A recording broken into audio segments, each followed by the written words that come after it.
Esse aqui foi o que a Júlia fez com vocês, né? Eu tenho um aqui que eu já fiz com outra turma. Esse aqui? Acho que é esse aqui.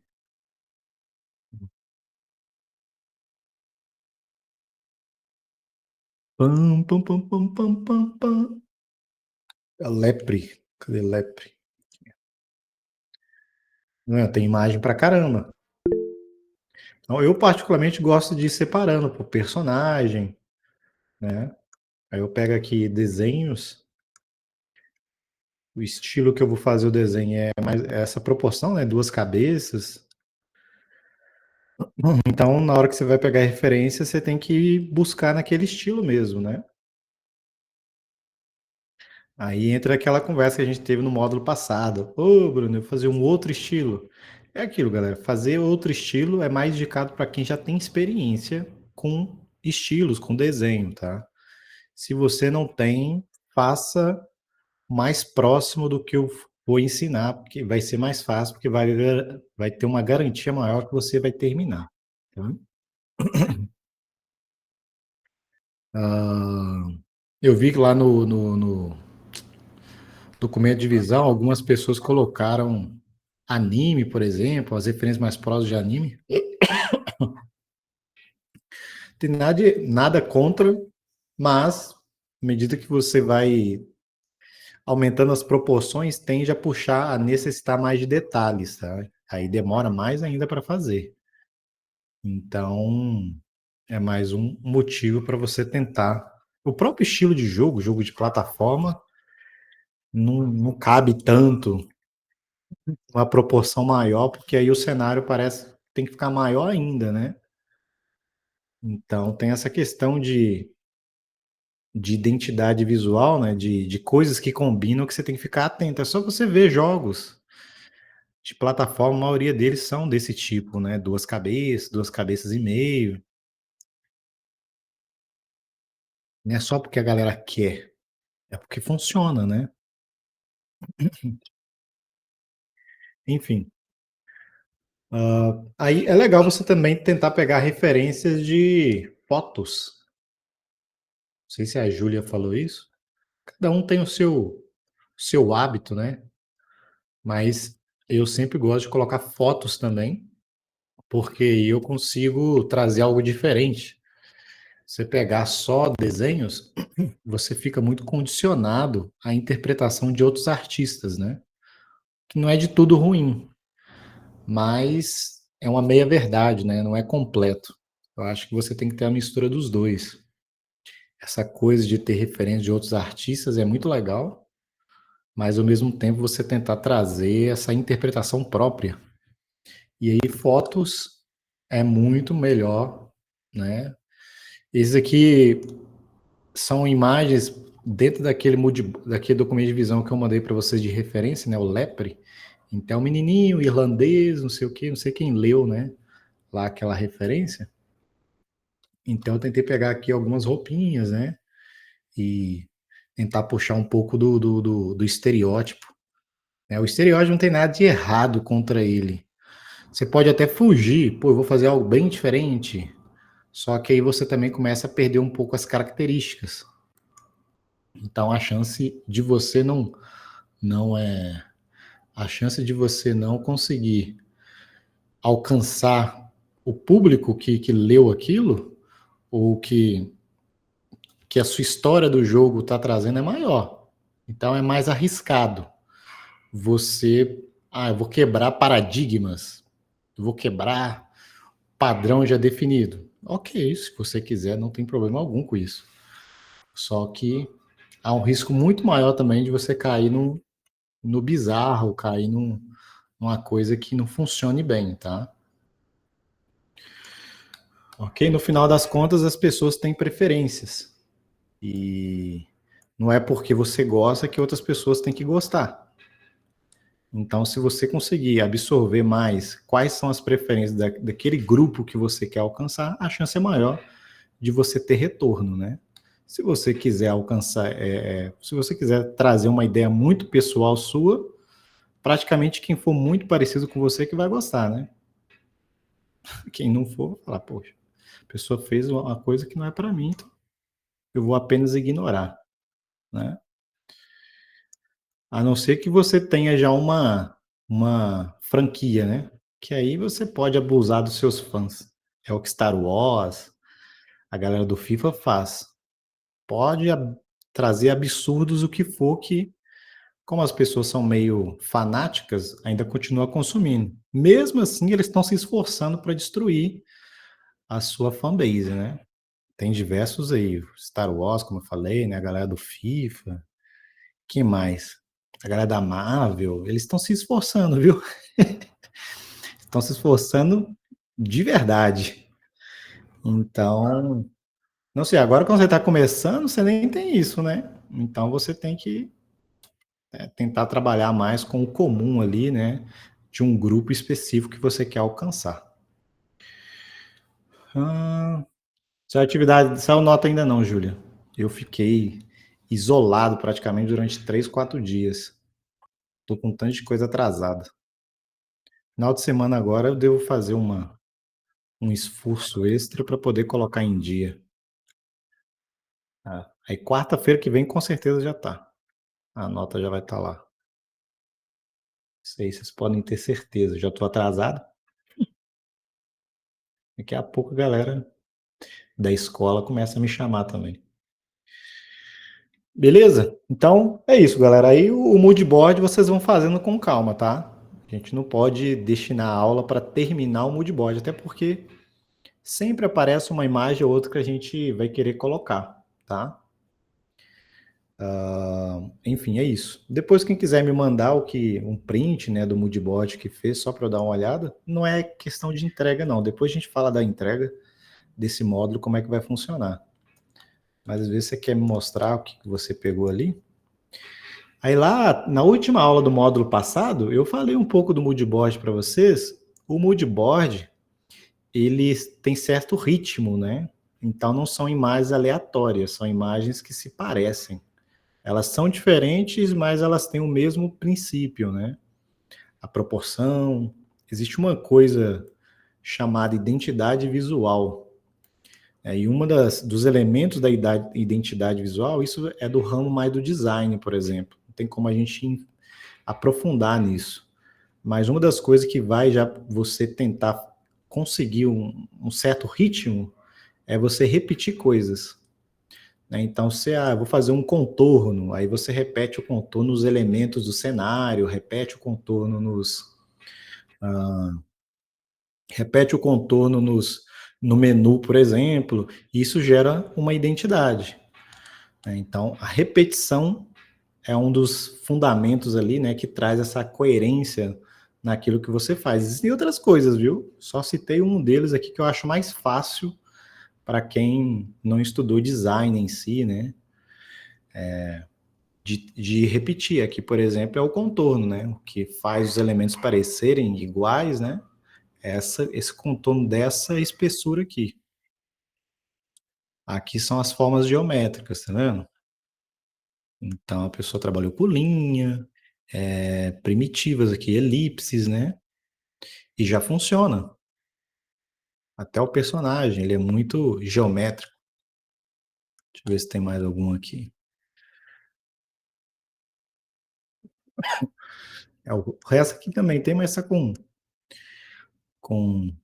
qualidade meio ruim. Aqui essas curvas, ó.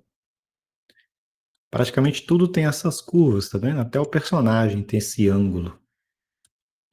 Então esse ângulo aqui que eles colocaram se repete em todos os elementos, ó, ou na maioria deles. Isso traz uma semelhança. Aqui já é esses, esses coisas meio redondinhas assim, né? Fofinha. Ó, até a ovelha tem isso. Quando você estiver fazendo as suas ilustrações, tenta repetir. Isso aqui é uma das coisas que é difícil de fazer, tá? Haver coerência. Então, eu estou falando não, eu tenho que fazer isso. O ideal é que você faça. Mas, né, lá no projeto do jogo, acho que eu falei com vocês, o produtor queria que eu fosse. Ele queria poupar, né? Aí eu ia Eu ia ganhar mais, mas aí ia ter só uma pessoa, né? Só eu. Eu ia ficar por conta do 3D e também por conta do concept art. Porque ele sabe que eu desenho, mas eu desenho, eu não sou artista conceitual. São duas coisas diferentes. Agora que ele viu um artista conceitual trabalhando, aí ele percebeu a diferença. Ele falou: Bruno, é outra coisa. Eu peço uma coisa para ele, eu estralo o dedo e ele já vê com diversas ideias. É, o buraco é mais embaixo. E o artista conceitual já está tão maduro do que ele faz que os desenhos deles têm o mesmo ritmo, né? Então, a identidade já está no próprio desenho dele. Então, quando ele faz o desenho de um cenário, faz o desenho de personagem, automaticamente você meio que percebe que é uma coisa até intuitiva, né? O desenho vai ter uma semelhança em algum ponto. Quem não é um artista conceitual tem que fazer um esforço para que isso aconteça. Quem já é um artista conceitual e tem experiência, isso acontece de maneira mais natural, tá? E como eu não sou artista conceitual, eu já sabia disso. Eu sabia que todo desenho que eu fizesse, eles iam sair meio que diferentes um do outro, e eu teria que ter um esforço gigantesco para trazer características parecidas, né? Quando você está fazendo um projeto mais do ponto de vista de aprendizado, que é o nosso aqui, tá tudo bem, né? Não é tão problemático assim. Agora, profissionalmente, não pode ter esse tipo de falha, né? Você vai levar um jogo para o mercado, esse tipo de coisa você tem que evitar ao máximo. Então, é isso, você tem que saber das características que tem cada profissional, né? Claro que para quem está começando é difícil de perceber essas coisas agora. No dia que vocês forem estudando, vocês vão ficar mais atentos a isso. Beleza? Então, tentem se esforçar. Se não der conta, Bruno, meu menu é de um jeito e meu jogo é de outro jeito. Tudo bem, galera. Acontece, é normal. Mas você sabe que tem um erro ali. Esse é o primeiro estágio, né? O primeiro estágio é você saber onde que tem a falha. Corrigir a falha já é um estágio mais profundo, né? Só de você saber que tem um erro ali, você já ou você mesmo estuda para poder consertar, ou você procura alguém para te ajudar, né? Alguém que tem aquela skill. Como você sabe onde está o erro, você vai ter mais facilidade de encontrar aonde ou o profissional que pode te ajudar, né, a resolver aquele problema. Beleza? Então, legal vocês pegarem referências de menus, ó, de menus, personagens. Esse personagem aqui é daqui até. Depois eu ver se eu salvo esse moodboard e mando para vocês. Apesar que o próprio exercício de você pegar as imagens já é um exercício de aprendizado. Por isso que não é tão legal de mandar essas referências aqui, porque você já perde um pouco da etapa, né? Faz parte do processo você ir atrás dessas referências. Então é legal você pegar logo, pegar elementos de user interface, né? A galera chama de UI, como botões, ícones, né? Que são parecidos. Isso aqui é tudo do Pinterest. Pode colocar logo, game mobile, que você encontra essas referências assim, tá vendo? Aí, ó, tá vendo? Ícones, botões. Aí Ô, você prof, pode procurar por UI. UI game. Você vai encontrar esse tipo de imagem assim, ó. UI Oi. significa interface de usuário, né? Isso. Era só pra ter certeza. User interface, que a galera chama, né, em inglês, mas é interface de usuário.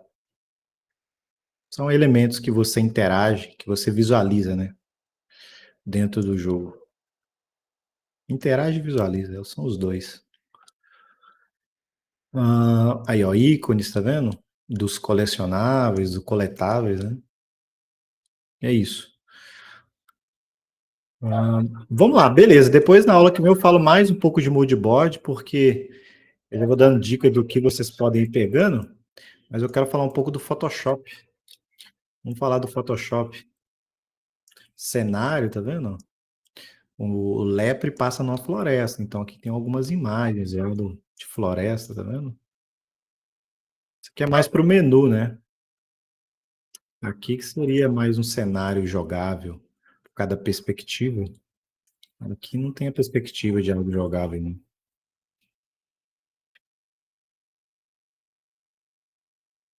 User Experience. Ok, é isso. Então, botão direito aqui, ó, você pode vir modos e always on top e deixar por cima da janela do Photoshop. Aí você pode ter. Bruno, eu estou fazendo o Krita, então você deixa por cima da janela do Krita, por exemplo. Então é bem legal esse programinha aí. Você pode, mesmo com uma tela, você consegue aproveitar, porque a referência tem que ficar visível, tá? A referência não fica minimizado, viu? Já vi muita gente fazer isso. Duas coisas que são muito comuns, pouca referência, lógico, precisa exagerar também, mas uma, duas imagens não é referência, você vai fazer uma cópia, você vai copiar aquilo que você está vendo. Agora, quando eu estou vendo esse tanto de imagem aqui, eu pego a ideia daqui, depois eu misturo com a ideia daqui, depois eu misturo com a ideia daqui, né? Então eu vou brincando com esses elementos. No final, é uma coisa nova. Agora, se tiver um ou dois, você não vai conseguir fazer isso, né? E ficar com a tela das referências escondida, minimizada. Também não é legal, você tem que ficar olhando o tempo todo. Desenhar é um exercício de observação. Acontece muito do desenho no seu cérebro. Há quem diga, não vou entrar nesse mérito do que é certo e o que é errado, mas há quem diga que o desenho inteiro funciona na sua mente. Eu acredito muito nisso. Então você tem que estar olhando. A parte motora, que é você usar a mão, isso vai acompanhar, tá? Então gaste mais tempo observando do que tentando desenhar. Porque quando você desenha e não observa, você normalmente vai fazer o que a gente chama de símbolo, que é, eu quero fazer uma árvore. Aí você vai lá e faz isso. Isso não é uma árvore, isso é uma representação de uma árvore. O ideal era você falar de que tipo de árvore que você quer que eu faça. Você quer uma árvore realista, uma árvore cartoon, é uma árvore grande, é uma árvore pequena. Mas normalmente todo mundo já sai desenhando isso aqui, né? Porque é uma maneira de resolver o problema. Como o nosso cérebro tenta poupar energia, ele vai tentar resolver de um jeito mais rápido que tem. E o jeito mais rápido é ele puxar na memória alguma coisa que representa aquilo. Então vai fazer um olho, vai fazer duas bolinhas, vai fazer uma árvore, vai fazer dois paizinhos e umas nuvenzinhas, vai fazer uma nuvem, vai fazer isso, vai fazer um sol, vai fazer isso, né? Tá errado? Não, mas é mais um caso de uma meia-verdade. Isso aqui é uma representação. Pode ser que no contexto que você esteja funcione, mas a grande maioria não, né? Você tem que observar. É observar. O livro que fala um pouco disso que eu estou citando aqui é o Desenhando com o Lado Direito do Cérebro. Quem quiser ler depois. Direito do Cérebro. Já viram esse livro já? Ele tem alguns exercícios para quebrar um pouco desse lado do cérebro de resolver problemas de maneira rápida. Um dos exercícios que nesse livro propõe é o desenho de cabeça para baixo. Isso aqui é bastante indicado se você estiver realmente querendo se aprofundar no desenho, tá? O que não é uma obrigatoriedade, tá bom? Mas eu quero estudar mais desenho. Aí não só esse aqui, né? Esse aqui é um dos livros, porque ele também não é unânime. Tem gente que não gosta tanto. Então você pode pegar outros livros, como Desenhando Quadrinhos.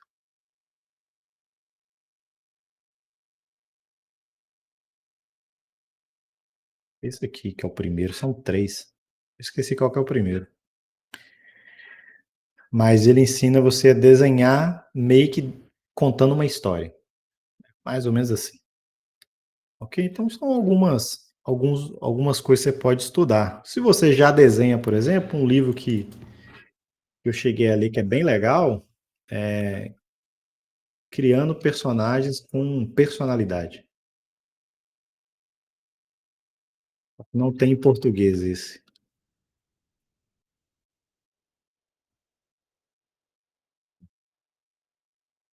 Esse é bem legal para quem já desenha, porque a ideia não é só desenhar, é desenhar personagens mais que tenham mais apelo, né? Que eles são mais vivos, não só aquela coisa meio morta. Então ele vai falar de linha de ação, de forma tridimensional, estilos, né, de personagem, né? Então é bem legal, mas acho que não tem em português não, viu?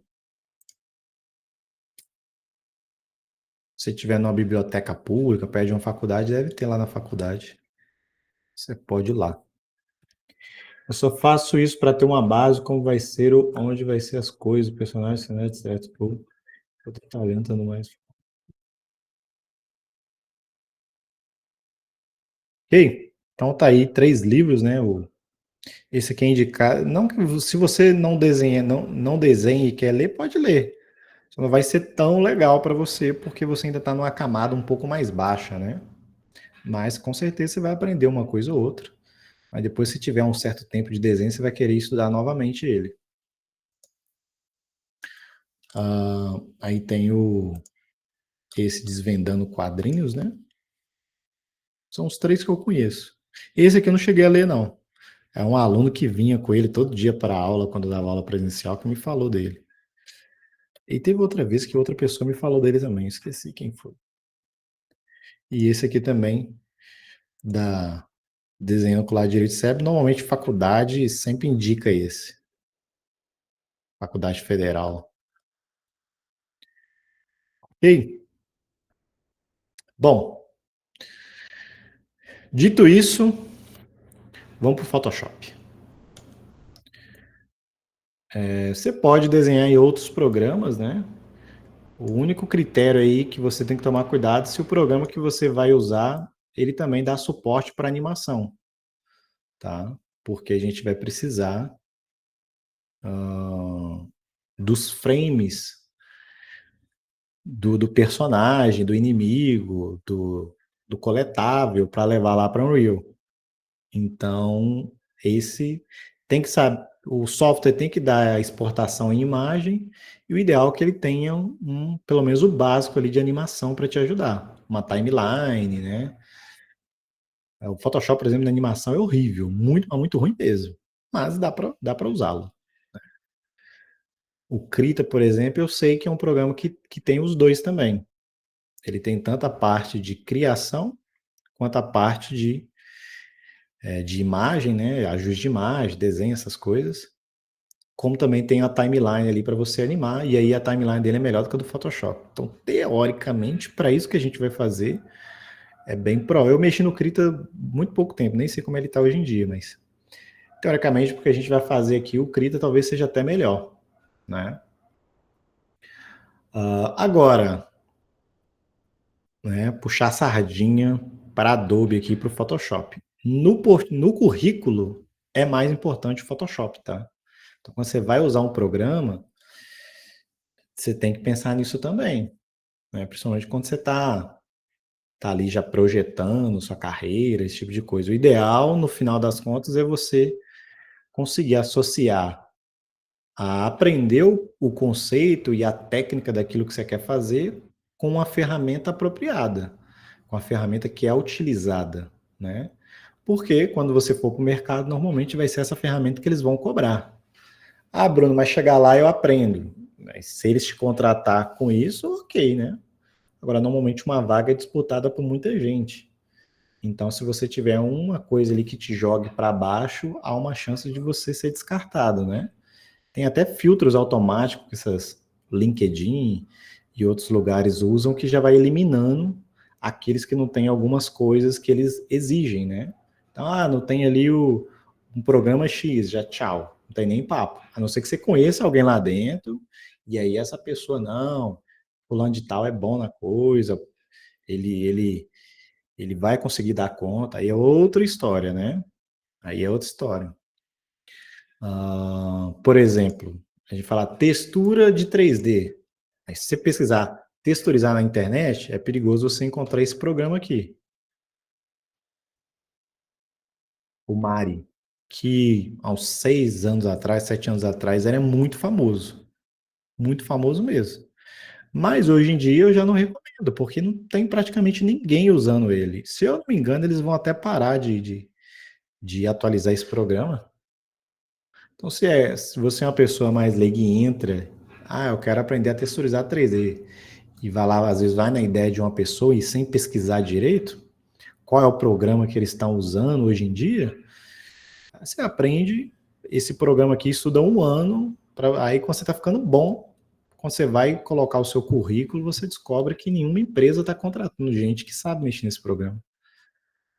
Bruno, mas eu faço em casa. Aí depende, se a empresa deixar, né, fazer isso. Não é muito comum, porque eles gostam que todos os funcionários, né, estejam usando os mesmos programas, porque aí tem questão de exportação, que vai exportar igual, importação, né?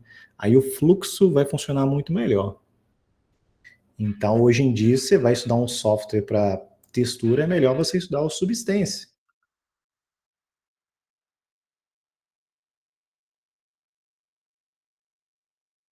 Entende? Então, é isso, galera. Sempre tem que tentar fazer isso, tá? Às vezes não dá. Sei lá, tá numa faculdade, por exemplo, dificilmente eles usam softwares do mercado. Eles vão usar softwares gratuitos mesmo. Inclusive, foi na faculdade que eu aprendi um pouquinho do Krita.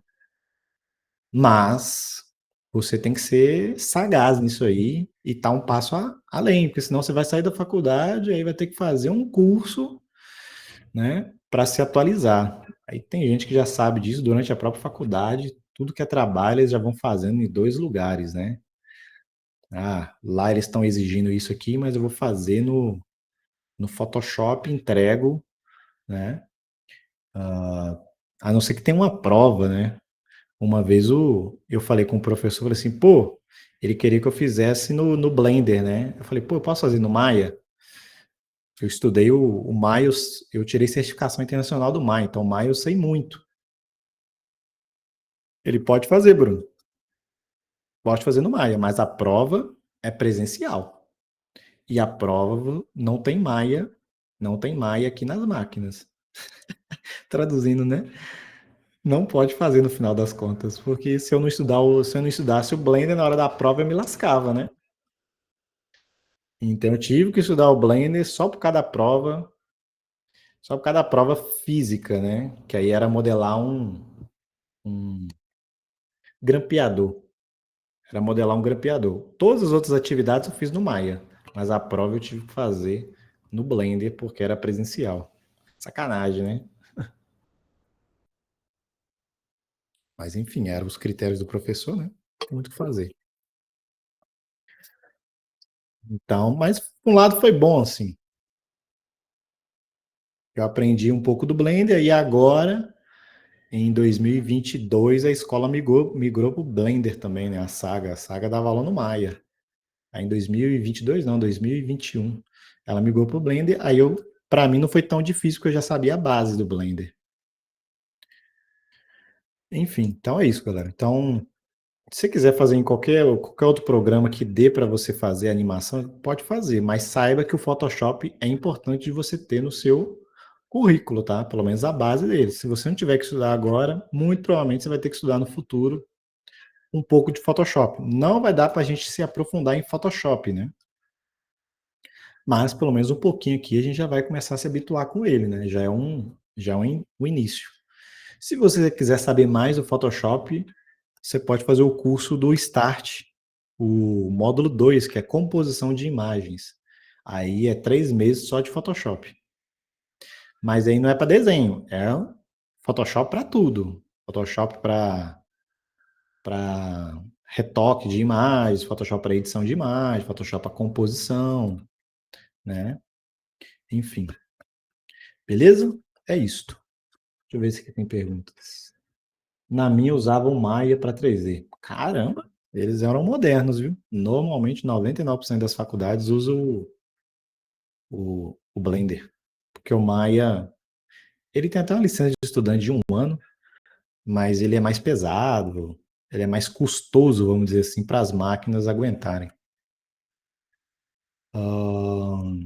É isso. Bom, esse é o Photoshop, né? Bem tranquilinho, vou dar aqui uma visão geral para vocês.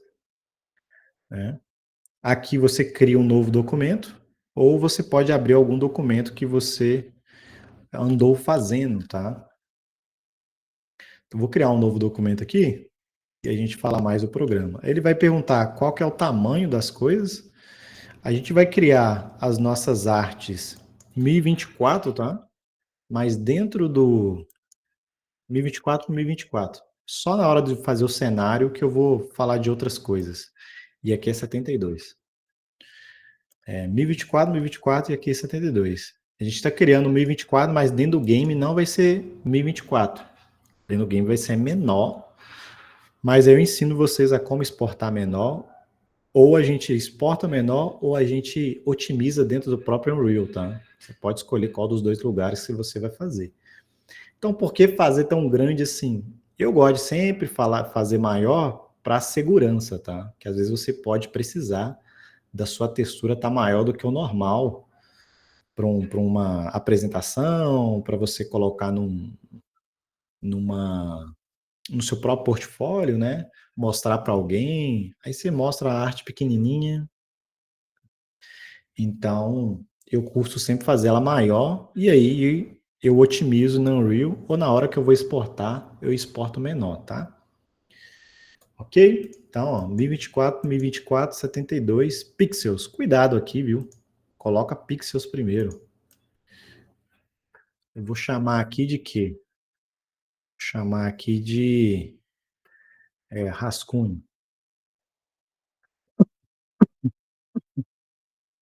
Eu tô ficando bravo com esse Photoshop, já assinei e tá falando que eu não tenho no PC e no celular, tá dando que tá com os apps. Esqueci todas as vírgulas, foi mal. Photoshop para celular? Acho que tem um Photoshop Express, né, para celular, mas ele acho que ele não dá conta de fazer as coisas não, viu?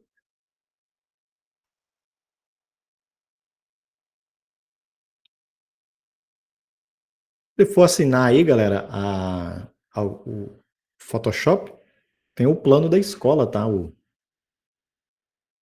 escola chama de Adobe Pass.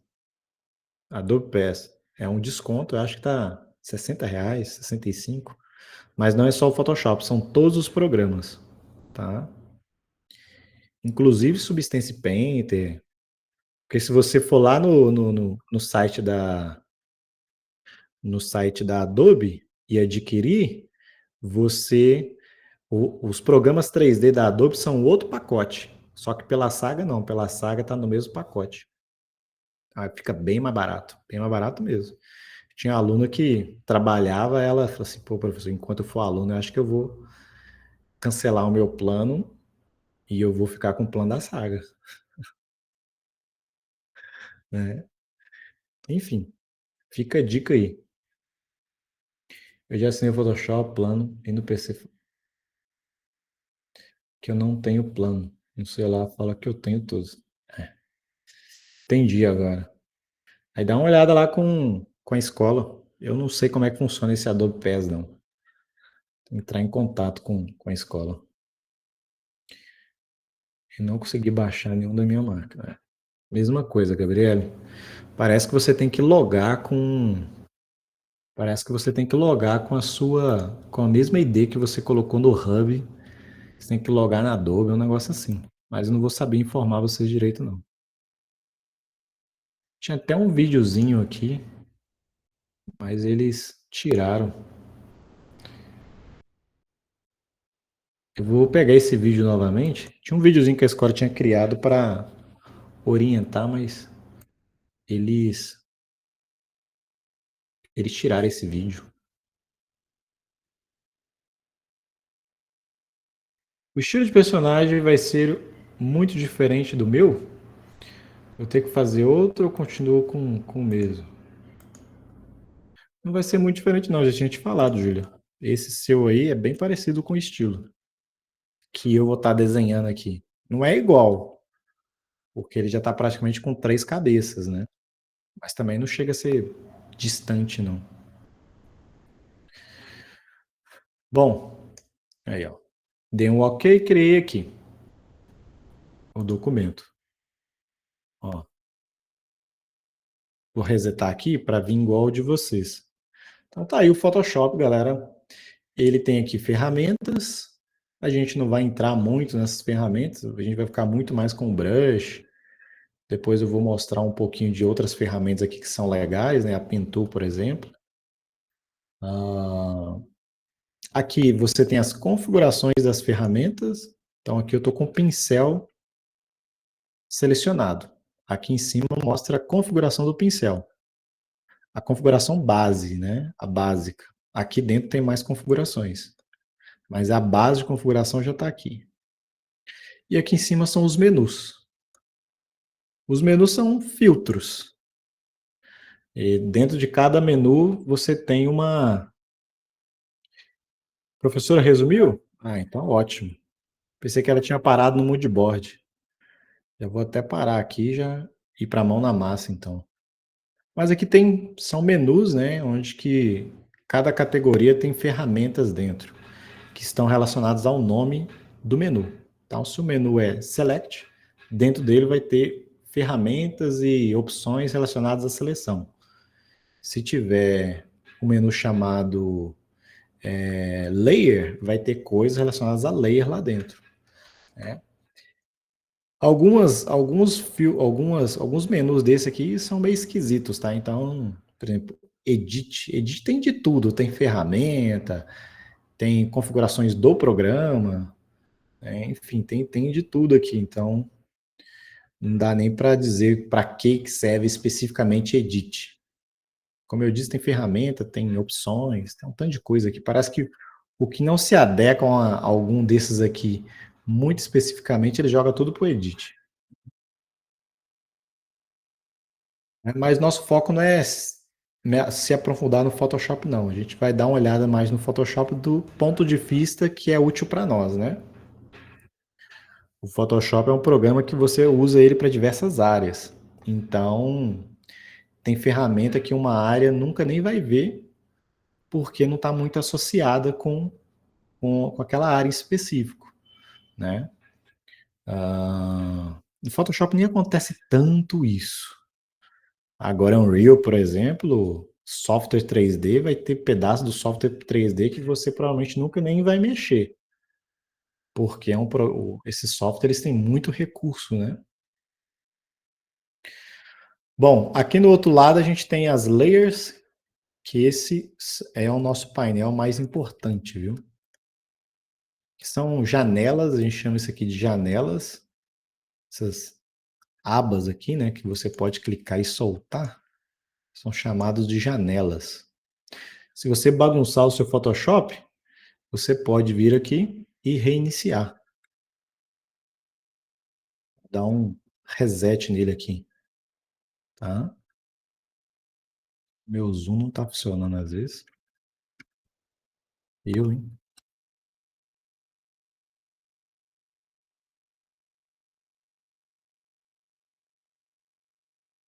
Agora funcionou. Então tem aqui o reset,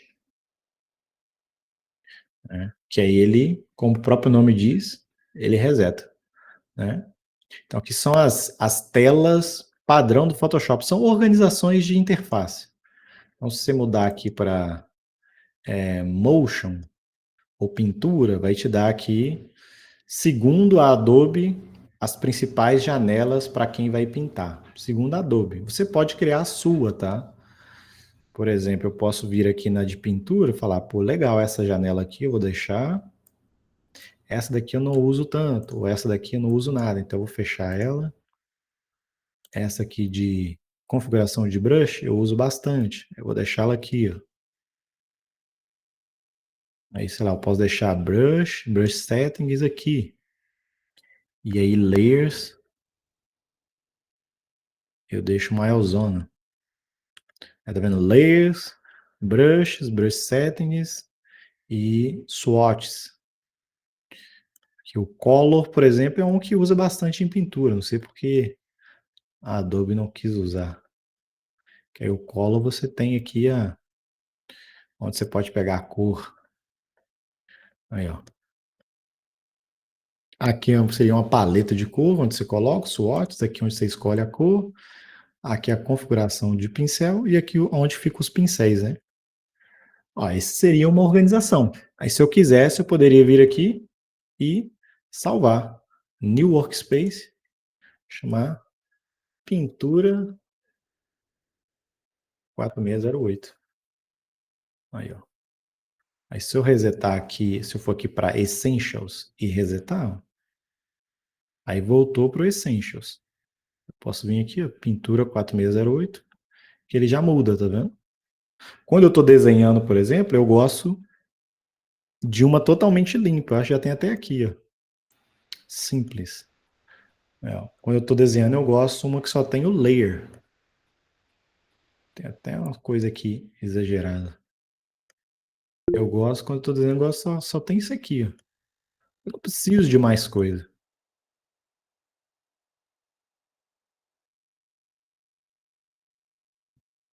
Desenho. É. Desenho, tá vendo? Eu posso vir aqui, ó, pintura, desenho. Então você pode criar suas próprias interfaces aí, né? De acordo com o que você necessita. Pode perguntar, Arthur. Prof, tinha um coisa que tem sempre em coisa para fazer desenho, que você pega a cor. Tipo, você, em vez de. Eu não sei explicar. É como se ele copiasse a cor. Conta-gotas, você segura o Alt. Isso. Você tem que estar com o pincel, né? Aí segura o Alt e ele pega a cor. Obrigado, prof. Você pretende estudar mais sobre pintura? Não é muito bom você ficar pegando cor das coisas, não, tá? O ideal é Não. que você crie as cores. Aí você abre o Color e vai no olhômetro. Tipo, Vai ser mais útil para você. só que, tipo, vamos lá, eu tô pintando outra coisa. Aí eu foco em outra coisa e eu volto para aquele, eu esqueço onde tava a cor. Eu posso usar o Você conta-gotas. pode fazer. Quando você quem escolhe as cores, pegar normalmente não é problemático, não. Eu falo que tem gente que fica pegando cor de foto. Pega a foto e Ah, pega a cor dela. Não é isso. proibido, não, tá, galera? Quem quiser fazer isso, pode fazer. Só tô falando que aí depende do que você quer. Ah, eu quero continuar pintando, desenhando. Você tá pegando um atalho que não é muito bom para você. O ideal é que você estudasse ele fazer, chegar no sua percepção, né? Tentar chegar naquela cor através da sua percepção. Vai ser mais útil. Vai demorar mais no início, mas a médio e longo prazo você vai colher os frutos, né? Quando você fica pegando a cor da foto, você fica mal acostumado. Aí, no início parece bom, a médio e longo prazo você vai ter dificuldade de chegar em novos níveis, tá? Só que aí você já adquiriu um vício. É mó ruim você quebrar vício. Então essa dica é mais para aqueles que querem, eu quero ficar estudando. Softwarezinho, né? Scholars é muito legal mesmo. Para criar paletas, muito legal. Aí, galera, ó. Tem um chamado, eu acho que não é o Colors, não. Tem um chamado, eu sempre coloco ele aqui. Era esse aqui? É o Colors. Ele tem uma exportação de. Eu gosto do Colors porque ele tem uma exportação em ASE. Essa exportação aqui. O Adobe Color, que é o da Adobe, eles tiraram isso. Adobe é sacana, viu? Esse aqui é da Adobe. Adobe Color o nome dele. É muito bom também. Só que eles tiraram a exportação em ASE. A ASE é a Adobe Swatch Extension. O Exchange. Eu esqueci, acho que é Extension mesmo. Ele é um tipo de extensão que você consegue abrir no Illustrator, Photoshop, InDesign, inclusive no Blender. Se você exportar isso aqui, o ASE, você consegue abrir no Blender. Né? Você vai fazer um 3Dzinho, lá no módulo de 3D eu ensino a fazer isso. Eu faço a paleta de cor aqui, exporto em ASE, eu vou lá e importo dentro do Blender essa paleta. Então, acho que de todos que eu vi aí, teve uma época que eu estava pesquisando sites de paleta de cor, o Colors era o único que tinha SE. Tempos atrás tinha mais, mas acho que eles foram tirando, sei lá por quê. Aí se eu pegar aqui uma imagem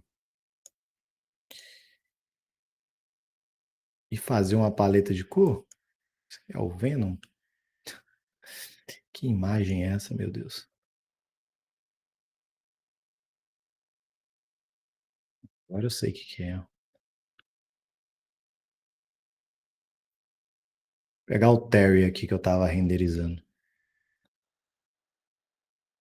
Tava fazendo um teste de render desse Terry aqui hoje.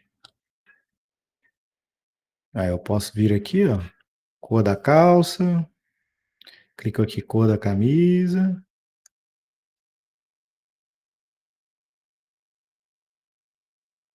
Talvez eu vá dar uma palestra, galera, sobre render no ano que vem. Aí eu vou usar esse personagem aqui. Falo talvez porque a escola que eu já mandei a proposta, né? A escola vai decidir aí. Aí quem souber já um pouco de 3D, quem não souber nada de 3D não vai aproveitar muita coisa não. Se quem já souber um pouco de 3D, deve ser bastante útil. Aí, ó, tá vendo? Aí eu posso clicar aqui, gerar mais cores, ó. E tem um limite. 1, 2, 3, 4, 5, 6, 7, 8, 9, 10 cores o limite. Você pode fazer aqui, Nest, e exportar a paleta. Exportar como ASE. Aí, ó. Vou colocar aqui na área de trabalho mesmo. Então eu só cliquei aqui na imagenzinha e peguei a imagem, usei ela ali como referência, né? E aí depois exportei. Aí aqui no Photoshop, só não lembro onde que é que faz isso. Eu acho que é aqui no Swatches. Cadê? Swatches. Ah, Import Swatches. Não, não, não, não, não. ASE aqui, ó. Aí você vem aqui, ASE e aqui, ó, paleta. Tá vendo? Sabia desse truque, Kaique? Aí, ó. Aí você pode trazer a paleta que tá lá para cá. Aí paleta é diferente você ficar pegando cor da imagem. Por quê, Bruno? Porque quando você vai pegando a cor da imagem, você vai trocando essa cor, né? Você vai trocando essa cor. Agora, quando você faz a paleta, até porque você está separando um momento para fazer um estudo da cor, né? Você só usou, às vezes, uma imagem como referência, mas você pode fazer a paleta sem usar a imagem também. Você pode trazer mais de uma paleta com mais de uma imagem, então é diferente, tá? Parece a mesma coisa, mas é diferente.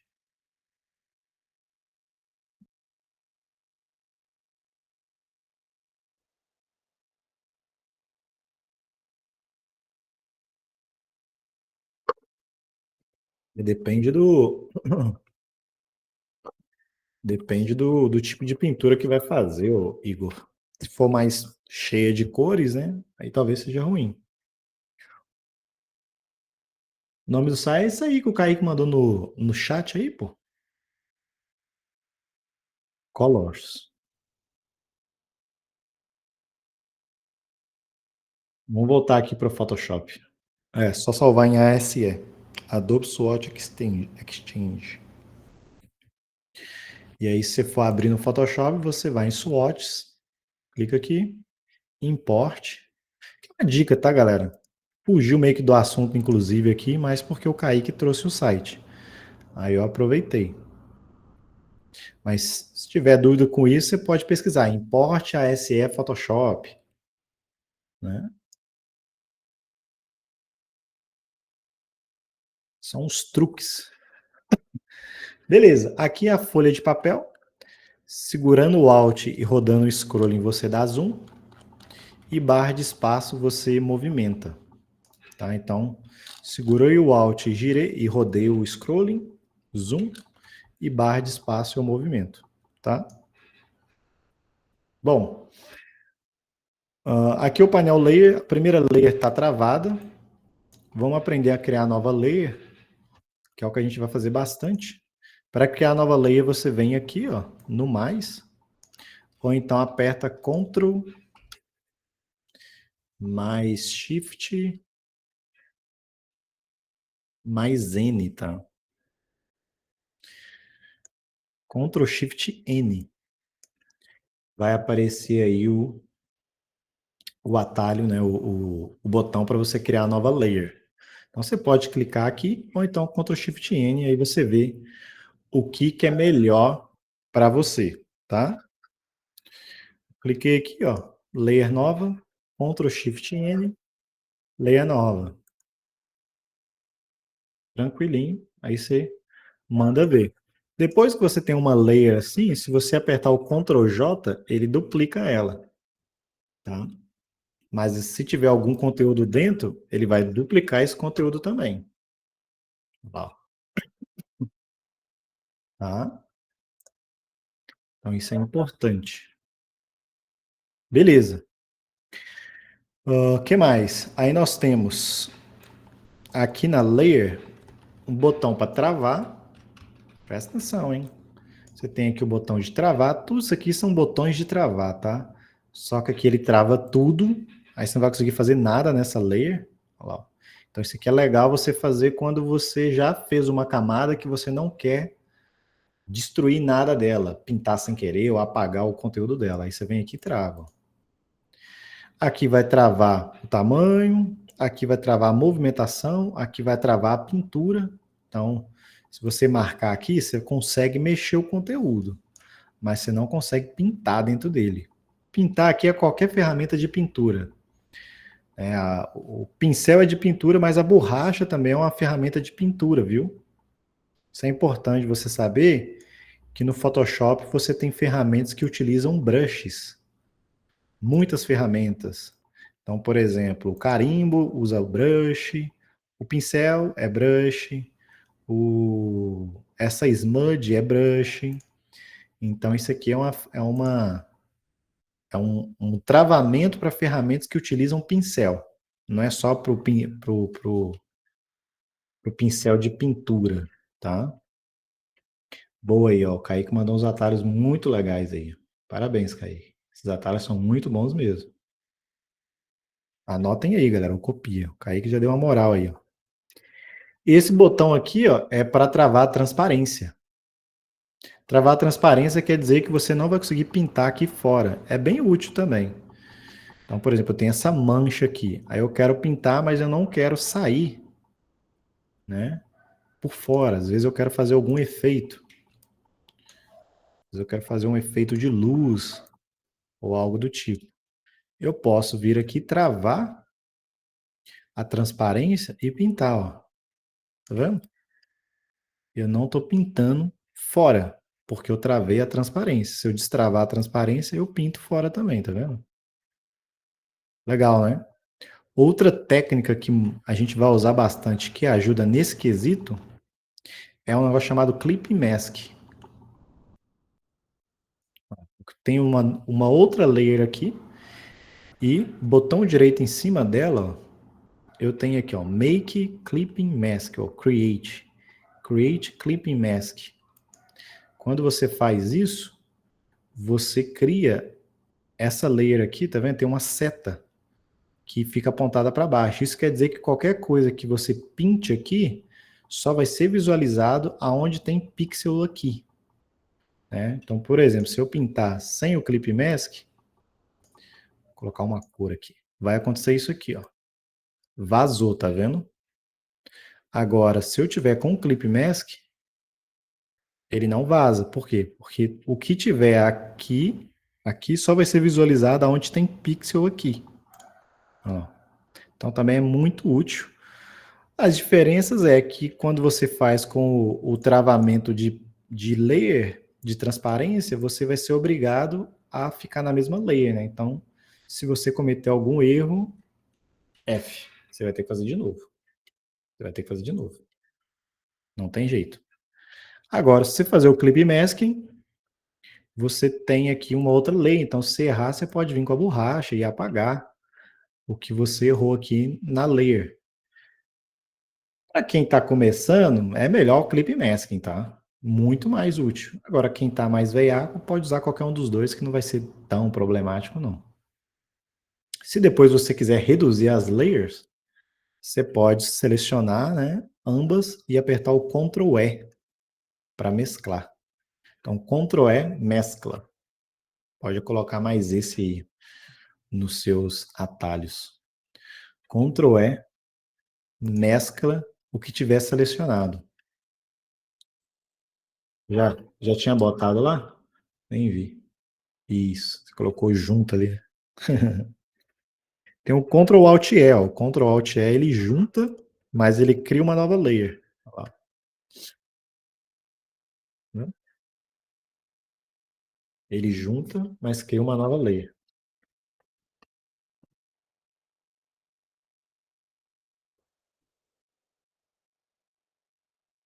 É. Beleza. O que mais aqui importante para a gente ver? Tem um atalho para o Clip Mask, viu, galera? Onde cria o Clip Mask, é botão direito. Você tem aqui duas layers, ó, botão direito, Create Clip Mask. Ou então você usa o atalho. Botão direito, Create Clip Mask. O atalho é Alt entre as layers, tá, galera? Ó, quando eu seguro o Alt e deixo o cursor entre as layers, vai aparecer esse ícone aí, ó. Aí você consegue fazer o Clip Mask, tá vendo? Aí, ó. Se quiser testar aí, testa aí. Dá uns 5 minutinhos aí. Alt, Alt clique entre as layers. Segura o Alt e dá clique. Aí você tem o Clip Mask. Ou então o botão direito na layer de cima. Né? Aí você pode fazer quantas layers quiser de Clip Mask, tá? Ó, fazer aqui um verde. Tô com uma borracha. Aí, ó. Segurei o Alt, cliquei. Olha lá. Viu?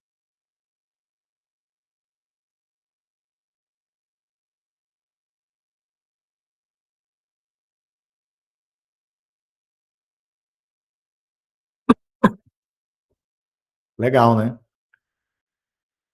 Então, Alt entre as camadas aí. E quando você terminar isso aqui, você pode dar um Ctrl G, né? Agrupar e travar se quiser o grupo. Então, Ctrl G, você cria pasta. Se tiver selecionado, ele já vai colocar o que está selecionado dentro de pasta. Se você tiver nada selecionado, o Ctrl G nem funciona com nada selecionado. Você vai ter que clicar aqui, ó. Aí ele cria uma pasta.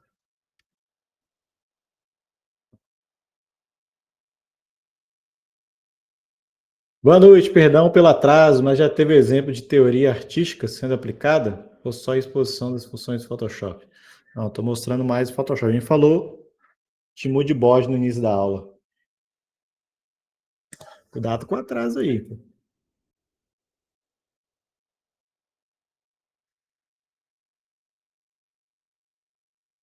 É isso, galera. A borracha, o pincel, né? Vamos falar um pouco do pincel aqui. O pincel, galera, o atalho dele é o B de bola, né? B de bola. E as funcionalidades dele aqui principais para nós, que estamos começando, é o tamanho. Você pode mexer aqui com o botão direito do mouse. Aqui tem o tamanho. Ou você pode usar o cochete do teclado. Cochete para dentro, cochete para fora.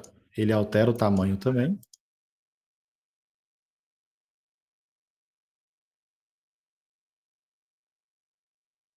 Tá? Ou Alt e botão direito do mouse. Alt e botão direito do mouse, você joga para um lado e para o outro. Ele vai mexer aqui no tamanho. Só que esse é um pouco arriscado, viu, galera? Porque é arriscado você mudar a opacidade, o hardness ali sem querer. Enfim. Mas é isso. E você tem a pressão da caneta também. Na aula que vem eu mostro isso com mais calma, mas com a pressão da caneta você consegue fazer a troca de tamanho de pincel sem precisar de usar os atalhos, né? Lógico, dentro de um certo limite. Mas aí o jeito é um jeito bem legal, né, de trabalhar. Eu tá dando erro, eu disse trabalho cheio é porque seus HDs estão cheios, pô. Tem que apagar aí, tem que limpar. Limpar o seu HD, ué. Vai lá, tinha espaço, mas quando você abre o Photoshop, ele puxa um bocado de espaço aí para memória. Então você tem que ter, normalmente, pelo menos uns 20 gigas liberado.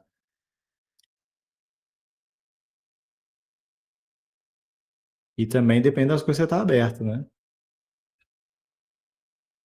Liberar espaço aí. Comprei o SSD. O SSD chega semana que vem.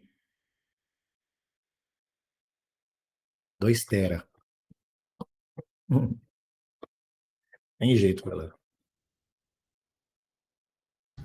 Eu também, eu comprei recentemente um de 480 para inteirar com o meu NVMe, porque o de 1 tera tava muito caro, aí eu comprei esse aí mesmo. Aí só tô tomando coragem para montar. Vai usar com o quê? Caramba, véio, você tá por fora. Computação gráfica custa demais, pô. Só Unreal, pra vocês terem ideia, pra vocês já se preparando, né? Vocês vão ver Unreal mais pra frente, daqui 3 meses. Não é inicializar não. Não é inicializar não, pô. Aqui é a versão 5.5. Tá pedindo aqui. Aí, ó. Espaço necessário. Tá pedindo 40 gigas aqui livre. Isso porque já deve ter outros componentes que eu já instalei, né?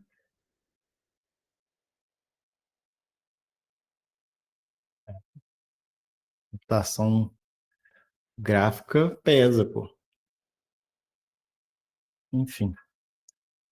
Legal você ter pelo menos uns 300 GB livre. Você sempre tá trabalhando. Ocupa, pô.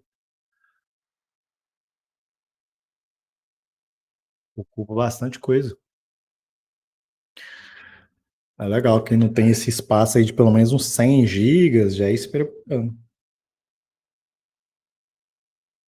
Para ter uma vida mais tranquila, né?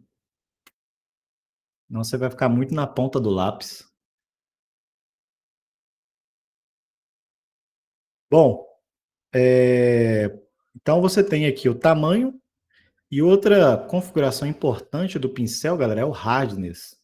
O hardness é a borda do pincel. Então, você tem aqui 0 de hardness, você tem um pincel suave. E 100 de hardness, você tem um pincel rígido. Eu não alterei o tamanho, tá? Você fala, pô, Bruno, mas aqui é um tamanho menor. Não.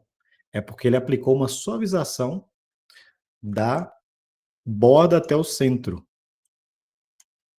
Aí, como ele aplicou uma suavização, parece que ele está parece que ele tá menor, mas não. Ele está do mesmo tamanho, é porque aqui tem um degradê, né? Até ficar do tamanho que ele é.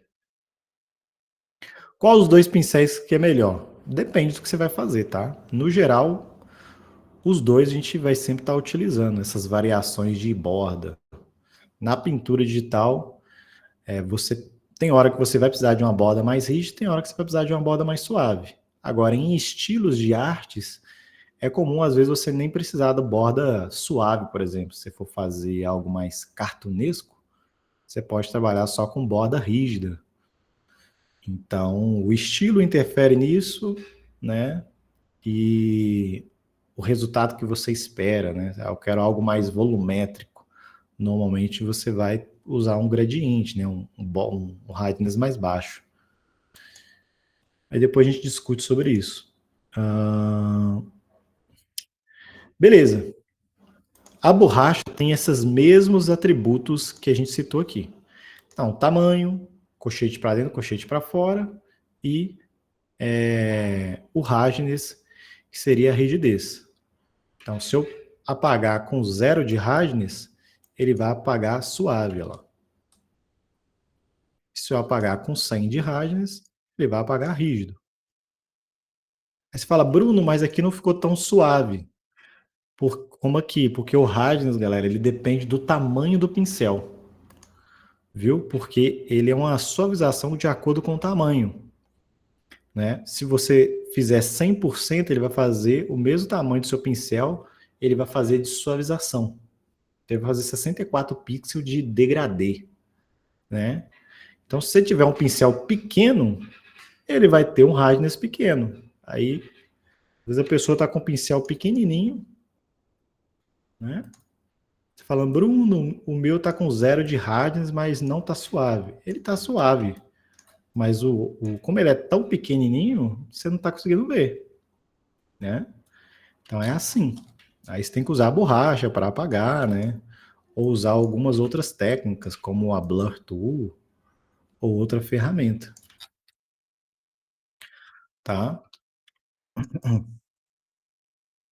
Beleza? Então a borracha tem esses mesmíssimos atributos que o pincel. Coisas legais aqui também, o pincel, se você segurar o Shift, ele faz linhas retas. Então você segura o Shift e clica. Shift. Ó.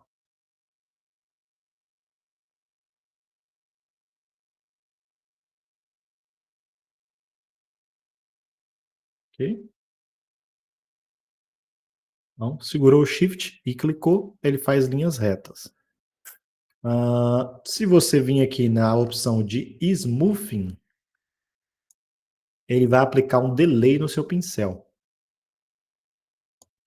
colocar aqui 50% de Smoothing. Delay é um atraso, viu?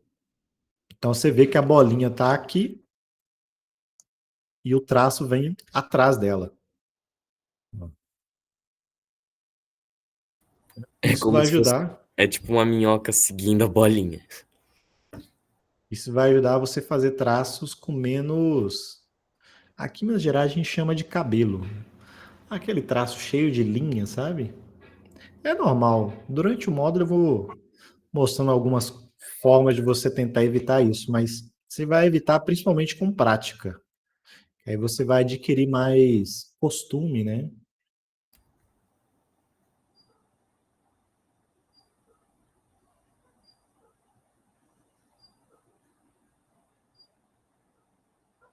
Ótimo, por exemplo, com a mesa. Isso aqui ajuda bastante com a mesa. Eu estou usando o mouse até agora, tá, galera? Até a aula que eu vou usar a mesa também para mostrar.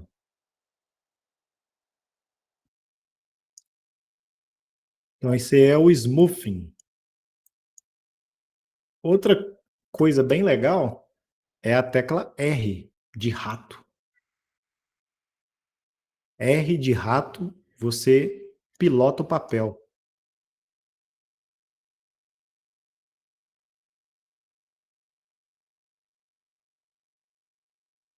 Né? Por que pilotar o papel é legal? Porque traços na diagonal são mais confortáveis para a gente, viu? Principalmente se você tiver com a mestalizadora. Traço na diagonal e para dentro. Para dentro em direção ao seu corpo. Eles são mais confortáveis, então são mais fáceis de você fazer. Então, muitas vezes, se você tiver dificuldade em fazer um traço específico, você pode inclinar o papel e tentar fazer ele. Costuma você ter mais facilidade em fazê-lo, tá?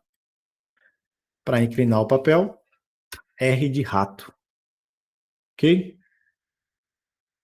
R de rato. E eu ver quantas horas. Última coisa, na aula de hoje, aqui em cima a gente tem a simetria, tá? Então, se você marcar aqui essa borboleta, você pode clicar aqui, ele vai te dar uma linha. Aí você clica aqui no Vzinho, né?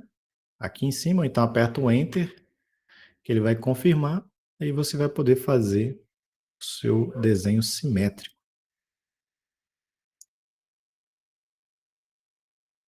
Queria um rato.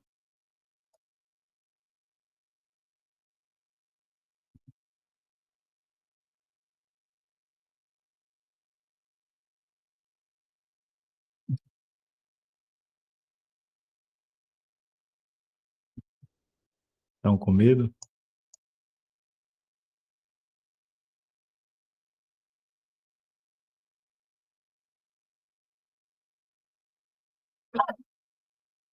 Uhum. Algum conselho pessoal que não irá ter mídia digitalizadora para desenhar agora no começo? O conselho que eu posso dar é talvez você tentar fazer o rascunho com lápis no papel e tirar foto. Porque para quem não tem mídia digitalizadora, vai ser exigido mais conhecimento de Photoshop. Vai exigir mais conhecimento de Photoshop para você tentar compensar. Por exemplo, a smoothing é uma coisa que dá uma compensada, né? A Pentool, se você quiser tirar um tempo para estudar, ela dá uma ajudada em quem não tem. Você pode usar ela ali para desenhar, né? O que você quer fazer.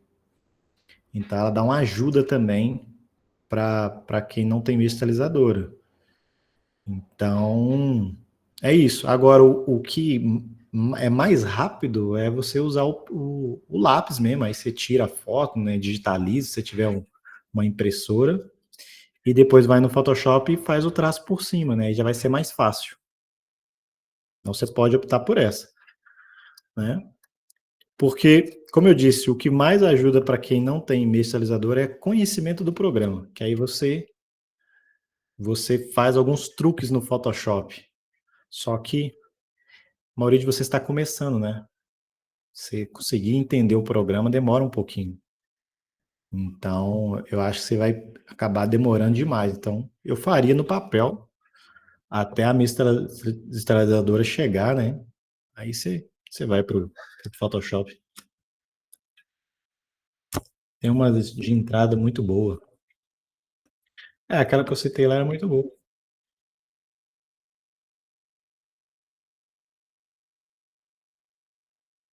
Consegue? Consegue, pô. Eu vou trazer um desenho de papel e mostrar um dia para vocês como é que vocês podem mexer. Pegar um desenho, aí eu trago o Photoshop e mostro para vocês.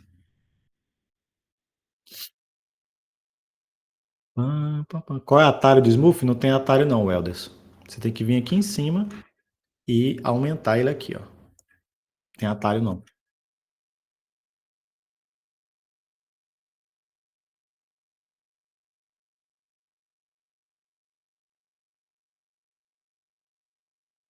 Contornar o Photoshop? É, tem um truquezinho que é você usar os levels, né, para poder aumentar o contraste. Aí se você tiver feito o rascunho mais escuro, às vezes você nem precisa de fazer o contorno no Photoshop. Se você tiver usado uma nanquim para fazer ali um refinamento, ou então um lápis mais macio, né, um 2B, 6B, aí às vezes você nem precisa de fazer o contorno de novo, não.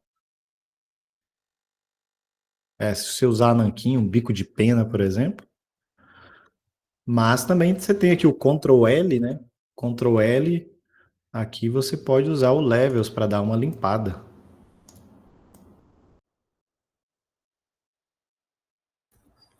Você Eu não acho dá que uma limpada aqui direito, não. um jeito fácil de, tipo, contornar um desenho rascunho é, tipo, deixar mais transparente e passando nas linhas com um traço mais escuro. Sim. Desenhar lápis é mais difícil. Então, Se você tiver um canetão, um nanquim, um bico de pena para fazer uma limpeza ali, quando você mandar para o Photoshop vai ser mais fácil. E às vezes você nem precisa de limpar. Nem precisa de fazer o contorno. Galera, vou mandar aí o código. Quem quiser perguntar mais alguma coisa aqui, na aula que vem já começa a desenhar, tá? Desenhar aqui os elementos. O básico aqui do programa que a gente precisava saber era isso. Já tem lá no material. Quem quiser começar a fazer, se eu não me engano, eles começam pelos tiles.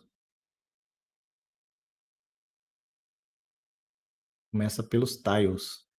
Na aula que vem eu vou trazer para vocês a lista dos elementos que a gente precisa, tá? Aí quem quiser adiantar, pode adiantar também.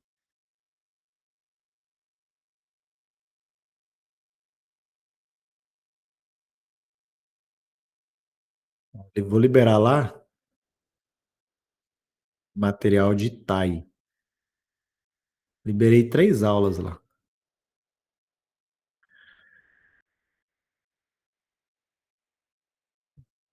Vou mandar aí o código.